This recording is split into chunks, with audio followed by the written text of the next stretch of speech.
আরেক ভাই প্রশ্ন করেছেন যে মোহতারাম, মুমিনের ঘর রাসূল সাল্লাল্লাহু আলাইহি ওয়াসাল্লামের মাসনুন বা সুন্নাহ মোতাবেক কেমন হওয়া চাই, ঘরের বৈশিষ্ট্যগুলো কী কী?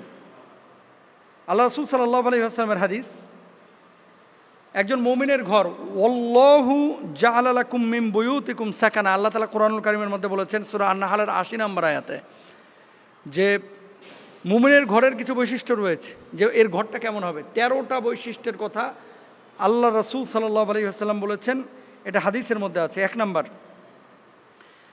মাথালুল বাইতিল্লাযী ইউযকারুল্লাহ ফিহি ওয়াল বাইতুল্লাযী লা ইউযকারুল্লাহ ফিহি মাথালুল হাইয়্যি ওয়াল মাইয়িত, যে যেই মুমিনের ঘরে জিকির আজকার হয়, নামাজ কালাম হয়, তাসবিহ তাহলিল হয়, সেই মুমিনের ঘর, আর যার ঘরে হয় না তার ঘর, দুইটা হচ্ছে মৃত এবং জীবিত ব্যক্তির ঘরের মতো। একজন মৃত মানুষ, সে যেমন নিঃস্ব শূন্য, যেই ঘরে জিকির আজকার হয়, তাসবিহ তাহলিল হয়, যেই ঘরে ইবাদত বন্দেগী হয়, সেই ঘরটা হচ্ছে সক্রিয়, আর যেই ঘরে এগুলো হয় না সেই ঘরটা হচ্ছে নিষ্ক্রিয়। এটা নবীজির কথা, ১ নাম্বার। 2 নাম্বার, ওয়া আকিমিস সলাতা লিযিকরি, নামাজের পরিবেশ বিদ্যমান থাকবে। নবীজি সাল্লাল্লাহু আলাইহি ওয়াসাল্লামকে আল্লাহ তাআলা বলছেন, আমার শরণার্থে নামাজ কায়েম করো। 3 নাম্বার, একজন মুমিনের ঘরে পর্দা এবং লজ্জাশীলতা থাকবে।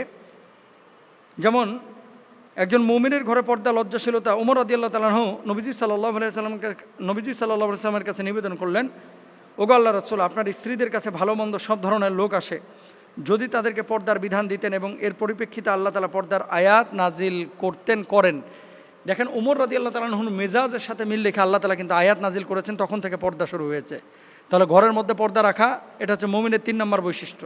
4 নম্বর, একজন মুমিনের বাড়িতে দ্বীনি তালিম এবং কোরআনুল কারীমের শিক্ষা, এগুলো কিন্তু রাখতে হবে। 4 নম্বর গেল। 5 নম্বর, একজন প্রকৃত মুমিনের বাড়িতে মেহমানদারির ব্যবস্থা থাকতে হবে, মেহমান আসলে তারা খুশি হবে। অনেক বাড়ি আছে যে বাড়িগুলোতে মেহমান গেলে বাড়িওয়ালার মুখ কালো হয়ে যায়, এরকম করা যাবে না। 6 নম্বর, ইবাদতের পরিবেশ থাকতে হবে। মুমিনের বৈশিষ্ট্য হলো বাড়িতে প্রবেশের সময় বিসমিল্লাহ বলবে। আল্লাহ রাসূল সাল্লাল্লাহু আলাইহি ওয়াসাল্লাম যখনই কোনো বাড়িতে প্রবেশ করতেন, তিনি বিসমিল্লাহ বলতেন এবং আসসালামু আলাইকুম এই শব্দটা উচ্চারণ করতেন, এই বাক্যটা উচ্চারণ করতেন। এখন আপনার বাড়িতে এগুলো আছেন কিনা, এই সমস্ত বিষয় আছে কিনা একটু মিলে আনেন। 8 নম্বর, ঘর থেকে বের হওয়ার সময় বিসমিল্লাহ বলতে হবে।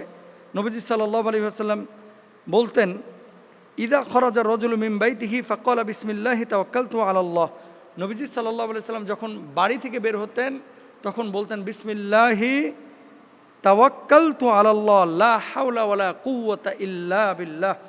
9 নম্বর, একজন মুমিন ঘরে প্রবেশকালে সালাম দিবে, কেননা সালাম দেওয়া একটি গুরুত্বপূর্ণ সুন্নাত। 10 নম্বর, একজন মুমিন শয্যা গ্রহণের সময় দরজা বন্ধ করে আগুন চুলা নিভিয়ে দিবে, খাবার পাত্র ঢেকে রাখবে। এটা হচ্ছে মুমিনের বাড়ির বৈশিষ্ট্য। এরপরে 11 নম্বর, ঘর বাড়িতে ছবি বা মূর্তি রাখবে না। 12 নম্বর, একজন মুমিনের ঘরে বাদ্যযন্ত্র থাকবে না। 13 নম্বর হচ্ছে একজন মুমিনের বাড়িতে অপচয় অপব্যয় হবে না।